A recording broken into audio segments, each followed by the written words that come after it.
दोस्तों आदाब अर्ज़ में अनीस अहमद खान हिंद वॉइस से आपसे मुखातब। जहां अमेरिका में एक तरफ सीनेट की तरफ से ट्रंप की गिरफ्तारी की बात चल रही है, अब गिरफ्तार होते कि नहीं होते, क्योंकि अभी चंद दिन 10 दिन रह गए हैं उनके कार्यकाल के लिए, उसमें गिरफ्तार होते कि नहीं होते। अब वो माफ़ी मांगने लगे हैं। जो हो सकता है कि अब जो गिरफ्तारी की मंजूर भी हो जाए तो वहाँ तो 2 दिन के लिए भी निकाल देंगे तो इनके काला धब्बा लग जाएगा ट्रंप के ऊपर कि उनको हटाया गया। वो इसके साथ ही ईरान और इराक ने ट्रंप की गिरफ्तारी के लिए अपनी अपनी अदालतों से गिरफ्तारी वारंट लिए हैं और इंटरपोल से कहा है कि इनको गिरफ्तार कीजिए। ये अब ट्रंप की हालत होने वाली है, यानी जिस दिन कुर्सी छोड़ेंगे तो हमारे ख्याल में गली मोहल्ले से भी नोटिस जाएगा कि ट्रंप को गिरफ्तार कीजिए।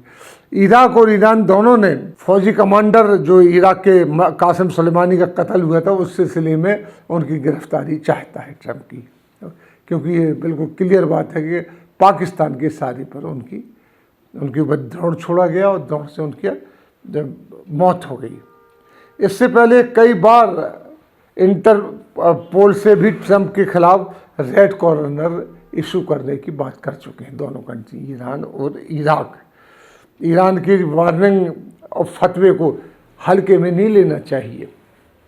जो ईरान से फतवा आता है या वार्निंग आती है, इसको कभी हल्के में किसी को नहीं लेना चाहिए, न लेते हैं।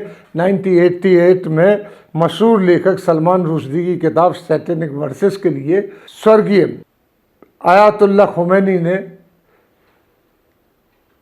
जो सुप्रीम लीडर थे ईरान के, उन्होंने उनको कत्ल करने की कहा था, क्योंकि उन्होंने सैटेनिक वर्सेस लिखी थी जिसमें रसूलुल्लाह की बातों को बड़े मज़ाहिया अंदाज में और कॉमेडी में पेश किया गया था। इसलिए उन्होंने फतवा दिया था। 1988 से टिल टुडे हालत है कि सलमान रुश्दी पर अभी तक पब्लिक प्लेटफॉर्म पे नहीं आ सकते हैं। वो भारत भी आते तो बड़े छिप छिपा के आते और छिप छिपा के चली जाते हैं। अब तक 88 से लेके आज तक 30-40 साल का अरसा गुजर गया, लेकिन डर ख़त्म नहीं हुआ उनका अभी तक, क्योंकि उन्होंने फतवा वापस नहीं लिया था तो कभी भी उनका कत्ल हो सकता है, ये डर है। वो अमेरिका में जहाँ कहीं भी रहते हैं, ऐसी जगह रहते किसी को पता भी नहीं कि कहाँ रहते हैं, निकलते बहुत कम। ये हालत कर देती है ईरान के फतवे।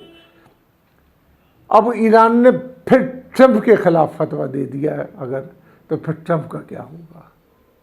इसी तरीके से ट्रंप को भी छुपना पड़ेगा, जो आज वो बड़ी दबंगी से लोगों को भड़का के एक जो दुनिया का सबसे बड़ा गणतंत्र है और जिसको सबसे बड़ा ही माना जाता है कि डिसिप्लिन्ड कंट्री है, उसमें वो उधम और बगावत फैलाने की कोशिश करते हैं। काले गोरों के बीच में, हिंदू क्रिश्चियंस के बीच में सारा कुछ कर चुके हैं वो अपने इतने से कार्यकाल के अंदर। वहाँ भी अमेरिका का कोई डेवलपमेंट नहीं किया, इसी में उलझाए रहे। वहीं मुस्लिम जगत की एक और दूसरी बड़ी खबर है, यहाँ ईरान और इराक की हम बात कर रहे थे, हमारी जो गल्फ न्यूज़ हम जिसको अरब समाचार कहते हैं उसके तहत। वहीं मुस्लिम जगत की दूसरी बड़ी खबर है कि जर्मन में टर्किश मुस्लिम जो अम्ब्रेला द्वारा बनाई गई एक मस्जिद है, उसको ऊपर 2 बार हमले हो चुके हैं और तोड़ फोड़ की जाती है वहाँ पे। जिस मस्जिद में उसकी मस्जिद की रखी हुई लकड़ी की जो फर्नीचर वगैरह वो भी टूट गया है। अब की बार तो पुलिस को रिपोर्ट कर दी और पुलिस उसकी खोज कर रही है किसने की है। ये खबर हो। तीसरी सबसे बड़ी खबर है कि जर्मन ने अपने ऊपर बनने वाले कम दबाव के क्षेत्र को, यानी मौसम में, उसका नाम मोहम्मद रखा है। सरकारी वेबसाइट DW के अनुसार ऐसा पहली बार हुआ है दुनिया में कि किसी एक मौसमियात की चीज़ का नाम रसूलुल्लाह सल्लल्लाहु अलैहि वसल्लम के नाम पर रखा जाए। ये उन्होंने रखा है।